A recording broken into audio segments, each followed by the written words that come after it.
ಪವಿತ್ರ ಶಿಲುಬೆಯ ಗುರುತಿನ ಮೂಲಕ ನಮ್ಮ ವೈರಿಗಳಿಂದ ನಮ್ಮನ್ನು ರಕ್ಷಿಸಿರಿ.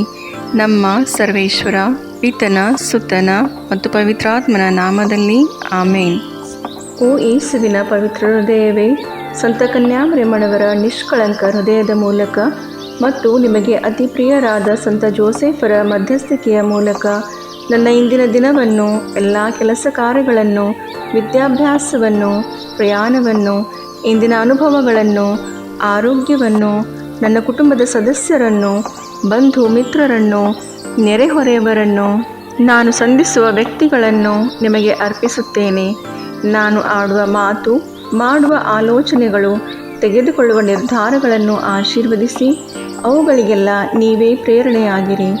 ಇಂದಿನ ದಿನ ನಿಮ್ಮ ಸುರಕ್ಷತಾ ಕವಚವನ್ನು ನನ್ನ ಮೇಲೆ ಇರಿಸಿ ಸಕಲ ಕೇಡುಗಳಿಂದ ನನ್ನನ್ನು ಕಾಪಾಡಿರಿ. ದಿನದ ಪ್ರತಿ ಗಂಟೆಯಲ್ಲಿಯೂ ನನ್ನೊಂದಿಗೆ ಇದ್ದು ನನ್ನನ್ನು ಕೈ ಹಿಡಿದು ನಡೆಸಿರಿ. ಆಮೇನ್. ಸಂತ ಲೂಕನು ಬರೆದ ಸುಸಂದೇಶದಿಂದ ವಾಚನ. ಅವರಲ್ಲಿ ಕೆಲವರು, ಇವನು ದೆವ್ವಗಳ ಒಡೆಯನಾದ ಬೆಲ್ಜೆಬೂಲನ ಸಹಾಯದಿಂದ ದೆವ್ವಗಳನ್ನು ಬಿಡಿಸುತ್ತಾನೆ ಎಂದರು. ಬೇರೆ ಕೆಲವರು ಆತನನ್ನು ಪರೀಕ್ಷಿಸುವುದಕ್ಕಾಗಿ, ನೀನು ಆಕಾಶದಲ್ಲಿ ಒಂದು ಸೂಚಕ ಕಾರ್ಯವನ್ನು ತೋರಿಸಿಕೊಡಬೇಕು ಎಂದು ಕೇಳಿದರು.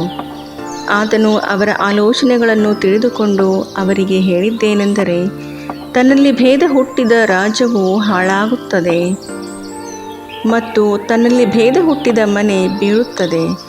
ಅದರಂತೆ ಸೈತಾನನು ತನ್ನಲ್ಲಿ ಭೇದ ಹುಟ್ಟಿಸಿಕೊಂಡರೆ ಅವನ ರಾಜ್ಯವು ಹೇಗೆ ಉಳಿದೀತು? ಬೆಲ್ಜೆಬೂಲನ ಸಹಾಯದಿಂದ ದೆವ್ವಗಳನ್ನು ಬಿಡಿಸುತ್ತೀ ಎಂದು ನೀವು ನನಗೆ ಹೇಳುತ್ತೀರಲ್ಲ.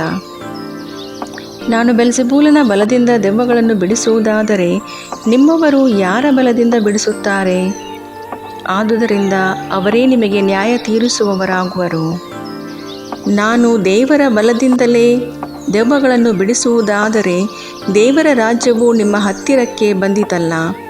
ಒಬ್ಬ ಬಲಿಷ್ಠನು ಸರ್ವಾಯುಧಗಳನ್ನು ಧರಿಸಿಕೊಂಡು ತನ್ನ ಮನೆಯನ್ನು ಕಾಪಾಡಿಕೊಂಡಿರುವಾಗ ಅವನ ವಸ್ತುಗಳು ಭದ್ರವಾಗಿಯೇ ಇರುವವು. ಆದರೆ ಅವನಿಗಿಂತ ಬಲಿಷ್ಠನು ಬಂದು ಅವನನ್ನು ಸೋಲಿಸಿದ ಮೇಲೆ ಆ ಮೊದಲಿನವನು ನೆಚ್ಚಿಕೊಂಡಿದ್ದ ಆಯುಧಗಳನ್ನೆಲ್ಲ ತೆಗೆದುಕೊಂಡು ತಾನು ಸುಲಿಗೆ ಮಾಡಿದ್ದನ್ನು ಹಂಚಿಕೊಡುವನು. ನನ್ನ ಪಕ್ಷ ಹಿಡಿಯದವನು ನನಗೆ ವಿರೋಧಿ, ನನ್ನ ಜೊತೆಯಲ್ಲಿ ಒಟ್ಟುಗೂಡಿಸದವನು ಚದುರಿಸದವನಾಗಿದ್ದಾನೆ. ದೆವ್ವವು ಮನುಷ್ಯನನ್ನು ಬಿಟ್ಟು ಹೋದ ಮೇಲೆ ವಿಶ್ರಾಂತಿಯನ್ನು ಹುಡುಕುತ್ತಾ ನೀರಿಲ್ಲದ ಸ್ಥಳಗಳಲ್ಲಿ ತಿರುಗಾಡುತ್ತದೆ.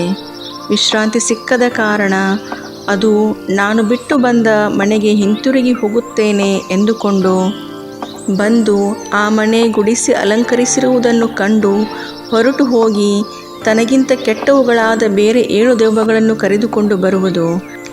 ಅವು ಒಳಕ್ಕೆ ಹೊಕ್ಕು ಅಲ್ಲಿ ವಾಸ ಮಾಡುವವು. ಆಗ ಆ ಮನುಷ್ಯನ ಅಂತ್ಯಸ್ಥಿತಿಯು ಮೊದಲಿಗಿಂತ ಕೆಟ್ಟದ್ದಾಗುವುದು ಎಂದನು. ಪ್ರಭು ಕ್ರಿಸ್ತರ ಶುಭ ಸಂದೇಶವಿದು. ಚಿಂತನೆ: ಯೇಸುವಿನ ಅದ್ಭುತಗಳನ್ನು ಜನರು ತಾತ್ಸಾರ ಮನೋಭಾವನೆಯಿಂದ ಕಂಡು ಇವನು ಬೆಲ್ಜೆಬೂಲನ ಸಹಾಯದಿಂದ ಭೂತಗಳನ್ನು ಹೊರಹಾಕುತ್ತಾನೆ ಎಂದು ನಿಂದಿಸುತ್ತಾರೆ. ಅದು ಅವರ ವಿಶ್ವಾಸದ ಕೊರತೆಯಾಗಿತ್ತು. ದೇವರ ರಾಜ್ಯ ಸತ್ಯ, ಶಾಂತಿ ಮತ್ತು ಪವಿತ್ರಾತ್ಮರ ಶಕ್ತಿಯಲ್ಲಿದೆ. ನಮ್ಮ ಹೃದಯದಲ್ಲಿ ದೇವರ ಆತ್ಮರು ನೆಲೆಸಿದ್ದರೆ ಅಲ್ಲಿ ದುಷ್ಟಶಕ್ತಿಗೆ ಸ್ಥಳವಿಲ್ಲ. ನಾವು ಆತ್ಮೀಕವಾಗಿ ಬಲಿಷ್ಠರಾಗಬೇಕಾದರೆ ಪ್ರಾರ್ಥನೆ ಮತ್ತು ದೇವರ ವಾಕ್ಯದ ಪಠನ ಮತ್ತು ಪಾಲನೆ ಅಗತ್ಯ. ನಾವು ಶುದ್ಧರಾಗಿದ್ದೇವೆ ಎಂದು ಹೇಳಿಕೊಂಡು ನಮ್ಮ ಶಕ್ತಿಯನ್ನು ಅವಲಂಬಿಸುವುದಕ್ಕಿಂತ ದೇವರ ಆತ್ಮರು ನಮ್ಮಲ್ಲಿ ವಾಸಿಸುವಂತೆ ಅವರನ್ನು ಆಹ್ವಾನಿಸಿ ಅವರ ಮೇಲೆ ಅವಲಂಬಿತರಾಗಿರುವುದೇ ಮೇಲು. ನಮ್ಮಲ್ಲಿರುವ ಪವಿತ್ರಾತ್ಮರು ನಮಗೋಸ್ಕರ ಹೋರಾಡುವುದರಿಂದ ಕೇಡಿನ ಭಯ ನಮಗೆ ಇರುವುದಿಲ್ಲ. ಆತ್ಮರಿಂದ ತುಂಬಿದವರಾದಾಗ ಮಾತ್ರ ನಮಗೆ ನಿಜವಾದ ವಿಮೋಚನೆ ಸಿಗುತ್ತದೆ. ಪ್ರಾರ್ಥಿಸೋಣ. ಪ್ರೀತಿಯ ತಂದೆಯೇ, ನೀವು ನಮ್ಮ ಜೀವನದಿಂದ ಎಲ್ಲ ದುಷ್ಟಶಕ್ತಿಗಳನ್ನು ದೂರ ಮಾಡುವ ದೇವರಾಗಿದ್ದೀರಿ. ನಿಮ್ಮ ಪವಿತ್ರಾತ್ಮರಿಂದ ನಮ್ಮ ಹೃದಯಗಳನ್ನು ತುಂಬಿಸಿರಿ. ನಿಮ್ಮ ತಿರು ಸಾನ್ನಿಧ್ಯದಿಂದ ನಾವು ಯಾವಾಗಲೂ ಪವಿತ್ರರಾಗಿರುವಂತೆ ಕರುಣಿಸಿರಿ. ನಮ್ಮ ಮನಸ್ಸು, ಮಾತು ಮತ್ತು ಕಾರ್ಯಗಳಲ್ಲಿ ನಿಮ್ಮ ಶಕ್ತಿ ಪ್ರಕಟವಾಗಲಿ. ದುಷ್ಟ ಪ್ರಲೋಭನೆಗಳಿಂದ ನಮ್ಮನ್ನು ಕಾಪಾಡಿರಿ. ನಮ್ಮ ಹೃದಯವು ಖಾಲಿಯಾಗಿರದೆ ನಿಮ್ಮ ಆತ್ಮರಿಂದ ಸದಾ ಆವರಿಸಲ್ಪಡುವಂತೆ ಅನುಗ್ರಹಿಸಿರಿ. ನಮ್ಮ ಪ್ರಭು ಯೇಸು ಕ್ರಿಸ್ತರ ಮುಖಾಂತರ. ಆಮೇನ್.